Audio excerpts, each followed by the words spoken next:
So I'm pretty fascinated by the psychological phenomenon called projective identification, which is considered to be a defense mechanism. Unlike projection, which is kind of more mild, and it could be like, I feel sad, I don't really want to deal with it. I look at you and I tell you you look sad, and it's like, it's just not that deep or heavy of an interaction. Projective identification is deep and complex and really, really harms people. And what happens with projective identification is there's a person who has parts of themselves that they absolutely hate and cannot tolerate. And they get rid of those parts of themselves by placing them into the psychological real estate of others, and then tell those other people how horrible their houses look and how terrible the real estate is, and somehow regulate their own self-hatred through manipulating the space in the land of others' minds.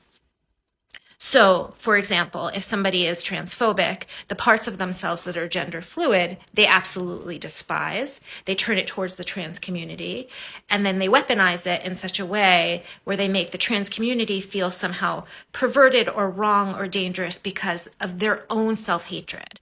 And so it's this effort to self-regulate in a way that's almost always at the expense of somebody with less power and with a certain level of porousness around their minds for whatever reason. And there's nothing wrong with somebody's mind being porous. That means we're open to new ideas and concepts.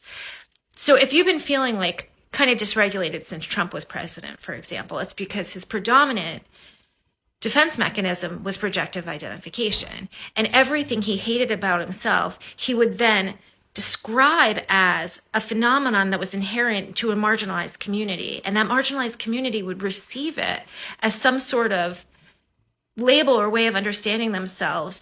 And the disregard with which he would describe that community is truly the way that he hated himself. And I don't say this with any empathy towards him. I just want to say that if you're feeling dysregulated by somebody else's inability to regulate their own self-esteem and how they're using you in the service of that process, you've kind of been victimized by projective identification. And one of the major goals of therapy is to locate what's yours and what's theirs, and how to get the stuff that's not yours right back out of you so that you can have a more complete sense of self.